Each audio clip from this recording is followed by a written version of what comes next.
Այդ հայտարարությամբ լեգիտիմացնելով Ալիևի արևմտյան Ադրբեջան գաղափարը, փաստորեն այդ կազմակերպությունը վարկաբեկել է ինքն իրեն որպես միջազգային կազմակերպություն, քանի որ արևմտյան Ադրբեջան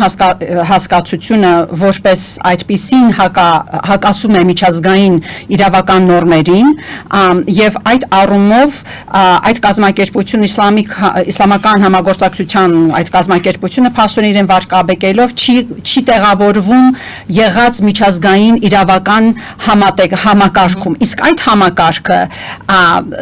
շատ խոր արմատներ ունի եւ արմատները հասնում են լատինամերիկյան երկրներ 19-րդ դար, որը հիմնված է այն նորմերի վրա, որոնք պաշտպանում են նորմերը ագրեսիայի դեմ, տերիտորիալ իրավունք, այսինքն սրանք մի նորմեր են, որ ձևակերպվել են լատինամերիկյան երկրների կողմից, որպեսզի պաշտպանեն փոքր պետությունները, Ամերիկայի Միացյալ Նահանգների նման մեծ պետություններից։ Եվ այդ չնայած որ շատ ենք լսում, որ գլոբալ լիբերալ աշխարհամակարգը քանդվում է, դա այդքան էլ պարզ չի։ Այդ համակարգը ընդհակառակը ավելի գլոբալիզացվում է եւ ռեգիոն առ ռեգիոն այդ հիմնական նորմերը ինստիտուցիոնալիզացվում են։ Եվ քանի որ այս պարագայում այս կազմակերպությունը պաշտոն Ալիևը հաջողության է հասել իր նարատիվը, որ արդեն հակաիրավական է, դա ներկայացնել այս կազմակերպության օրակարգում, քանի որ նա այն չէր կարող ներկայացնել ՄԱԿ-ի համատեքստում օրինակ։ Եվ դա ուղղակի ես դա ուղղակի կորակեի որպես Ալիևի դիպլոմատական հաջողություն այն առումով, որ կարողացել է այս կազմակերպությանը համոզել, որ դա անցկացնի, բայց դա փաստորեն կազմակերպության վրա վնաս հասցնում։ Եվ բացի այդ պետք է առանձնացնել արևմտյան Ադրբեջան հարցը որպես ճակերտների մեջ իրավունք, որ ինքն է ներկայացնում, եւ սովետական Հայաստանում ապրած ադրբեջանցիները, որ լքեցին Հայաստանը Ղարաբաղի կոնֆլիկտի ժամանակ, դա ուրիշ հարց է, թե եթե այդտեղ իրավունք ունեն իրենք դա վերադարձը, եթե Ալիևը շարունակում է եւ իր շատ տիպիկ է Ալիևի դիպլոմատիան անընդհատ միջազգային իրավունքից, մարդկային իրավունքից խոսել, ապա կարծեմ թե ժամանակն է, որ Հայաստանի դիպլոմատները արդեն հարց բարձրացնեն, որ Հարավային Կովկասում հիմնեն ռեգիոնալ ռեգիոնալ մարդկային իրավունքների դատարաններ, կառույցներ, ինչպես որ գոյություն ունեն ուրիշ ռեգիոնում, օրինակ լատինամերիկյան երկրներում։ Այսինքն Ալիևը օգտագործում է մարդկային իրավունքների լեզուն, ոչ թե իսկապես իրապես մտահոգված լինելով դրանով, բազմաթիվ ադրբեջանցիներ բանտերում են, բայց նա դա օգտագործում է իր իմիջը միջազգային հարթակներում մաքրելու համար, քանի որ հատկապես որ էթնիկ զտում է կայացրել, եւ դրան պետք է ուղղակի միշտ ես նշում եմ դիպլոմատական բանակցությունների ջուջիցու, այսինքն դու օգտագործում ես հակառակորդի ուժը իր դեմ, եթե նորից եմ կրկնում, Ալիևը շարունակում է արդեն գլոբալ ֆորումներում այդպիսի թեզեր հնչեցնել, հատկապես մարդկային իրավունքի, շատ լավ, ուրեմն եկեք հիմնենք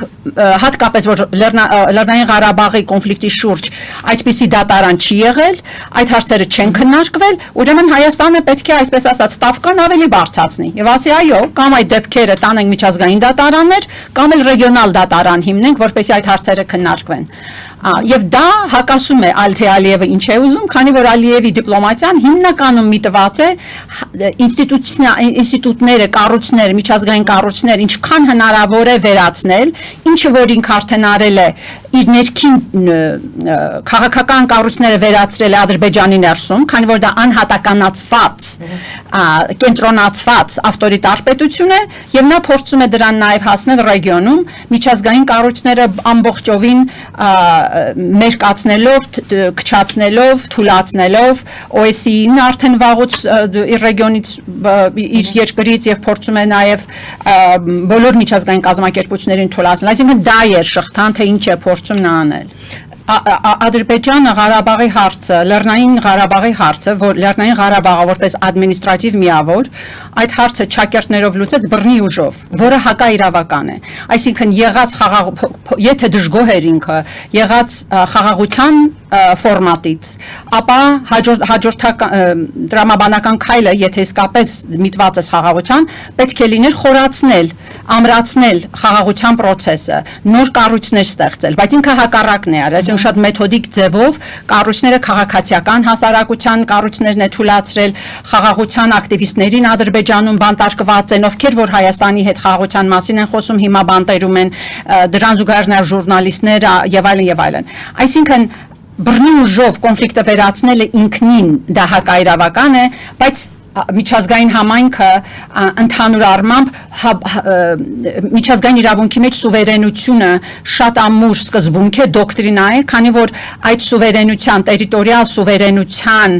նորմն է, որ աշխարհը քիչ թե շատ ստաբիլ է պահել հազարամյակից ավել։ Դրա համար աշխարհը կարծես թե այդքան չնայած հայտարարություններ եղան, որ բռնի ուժով պետք չէ եւ այլն, բայց ընդհանուր առմամբ նա կարողացավ եւ բռնության աստիճան այնպեսի մակարդակի հասնել, որ պահել, այսինքն մի քանի օր հարձակվեց Լեռնային Ղարաբաղի վրա բլոկադա անելուց հետո, որպեսզի մարդիկ ինքնակամ այսպես ասած գնան։ Բռնի ուժ օգտագործեց, անշուշտ ճնշում օգտագործեց, բայց այսինքն շատ խաղաղության պատերազմը որպես խաղաղության process-ը, բանակցությունների process-ը որպես հիբրիդային գործիք օգտագործեց բլոկադայի հետ միասին եւ փաստորեն զոհերի թիվը չհասցրեց մի այնպիսի մակարդակի, որ հայտնվեր կոնֆլիկտը միջազգային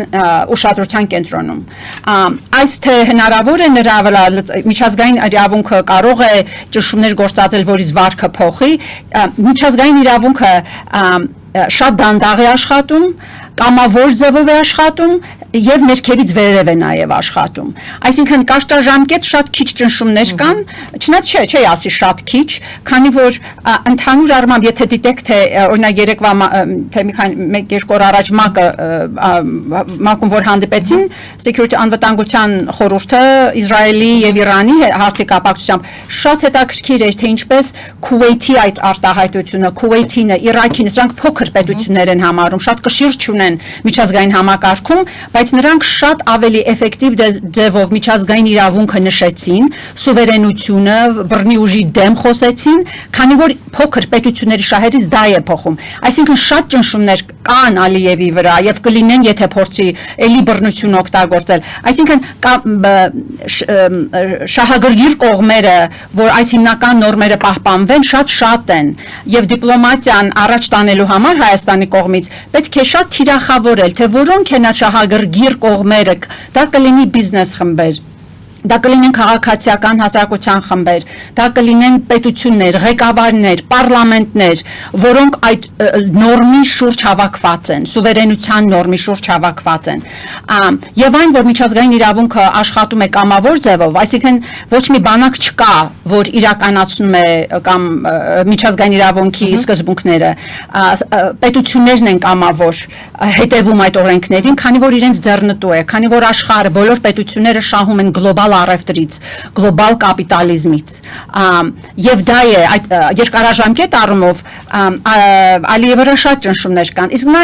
կարճաժամկետ այդ փոքր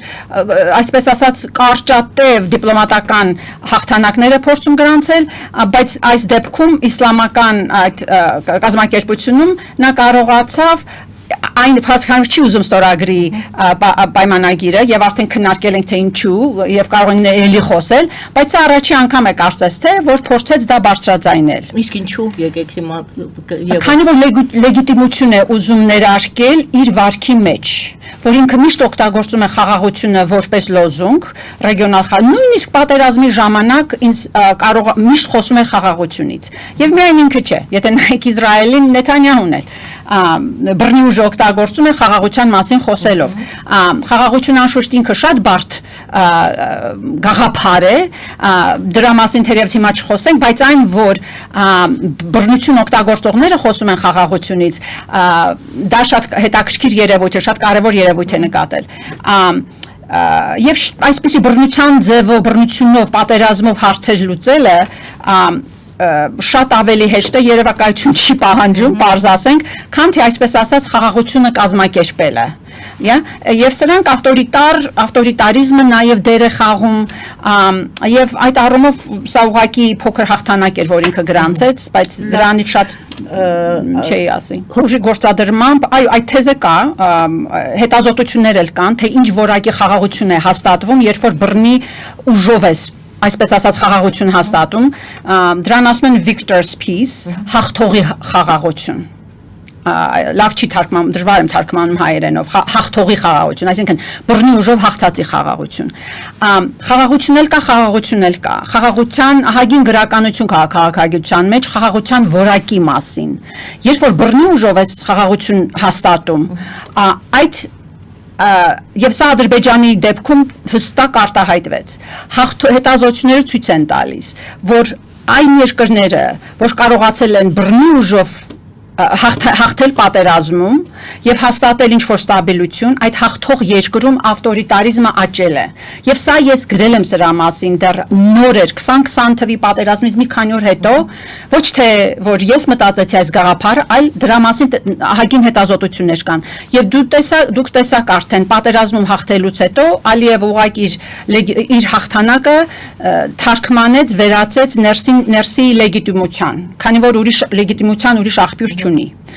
Դա մեկ նույն երևույթը նկատեցինք ուրիշ դեպք կլինի Շրի Լանկան էլ թամիլների կոնֆլիկտը բռնի ուժով լուծեց 2007-8 թվին, այնտեղ էլ ավտորիտարիզմը շատ կտրուկ աճեց, տնտեսական հետևանքներն էլ հետը։ Այսինքն խաղաղության որակը բռնի ուժով խաղաղություն հաստատելուց հետո շատ ցածր է, քանի որ բռնի ուժ կիրառելուց հետո dignity արժանապատվությունը այդ համայնքի, որը կորուստ է տվել, չի հարգվում, անվտանգությունը կամ կապահովեն կամ չեն ապահովի, այդ երկու գործոններն են հիմա միտքրս գալիս, բայց երրորդն էլ կա։ Այսինքն շատ կախված է թե այդ հաղթողը ինչ կանի իր հաղթանակով։ Եթե հաղթողը իրապես օրինակ արևմուտքը անշուշտ երկրորդ համաշխարհային պատերազմից հետո Ճապոնիան վերակազմավորվեց հաղթողի խաղաղության արդյունք է, բայց այնտեղ դուք նույնը Գերմանիան, չէ՞, բայց սրանք օրինակներ են, որտեղ իրավունք, մարդկային իրավունքը, դեմոկրատիան, այդ լիբերալ սկզբունքները հարգեցին։ Այսինքն կապ ունի, թե հաղթողը այդ կարճ հետպատերազմյան շրջանում ինչպես է կազմակերպում իր ներկայությունը այդ կորուստ տեսած երկրում կամ համայնքում։